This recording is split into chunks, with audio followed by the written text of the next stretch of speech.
lots of problems last night, and but my dog Fritz was here with me the whole time, and you'll see that's Fritz. He helps me do the research.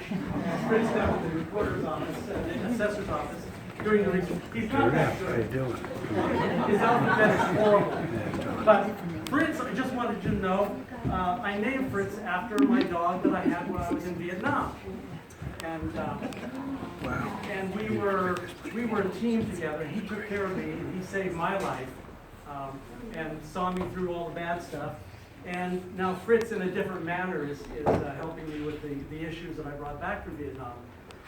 So, but one of the things about having PTSD is no matter how long you work on it, you still have nightmares. And when I'm going to speak, I have these, you've probably had these kinds of nightmares. You ever had the nightmare where you all of a sudden realize you're in front of the group and you've got no clothes on?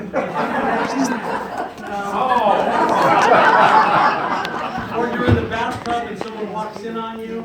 Those are the kinds of nightmares that I have had, and I have proof of them. One is me in the bathtub, the other is me with nothing but the car on me, back when I was in the Army. Anyway, the fear is that I'm going to step up in front of a group and look like just some big fat oaf, you know. And there's a picture of me that one of the students made. Do you mind if the dog pets you? He's been friendly. I mean, he's been bathed. So anyway, that was what my fear was.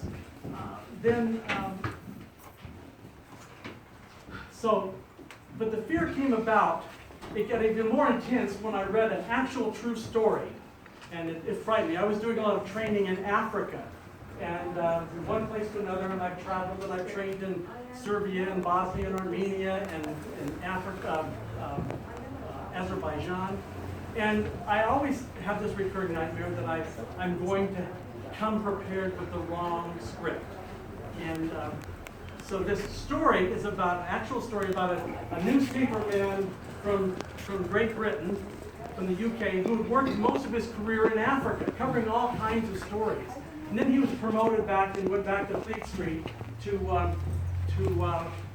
complete his time as an editor. And one day he got a phone call from one of the African friends of his down somewhere in Africa saying, "Hey, would you like to come down and be a guest speaker?"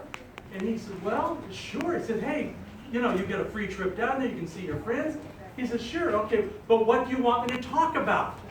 And the guy into the phone said, "Breastfeeding."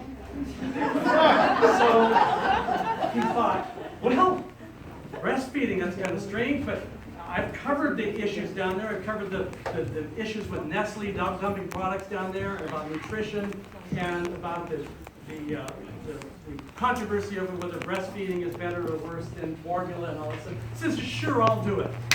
So he prepares a wonderful presentation for us on breastfeeding and goes down to this nice dinner. And at the dinner, they finally invite him up to speak, and he takes out his notes, and this is the nightmare part of it, and he's reading his great talk about breastfeeding, and there's a time when you realize that the audience isn't with you. And they're looking at their notes, and they're talking to each other, and they're whispering, and can't figure out what's wrong. And finally, the master of ceremonies lifted his shirt, tugged on his shirt, said, "No, no, no, no, no. Breast freedom."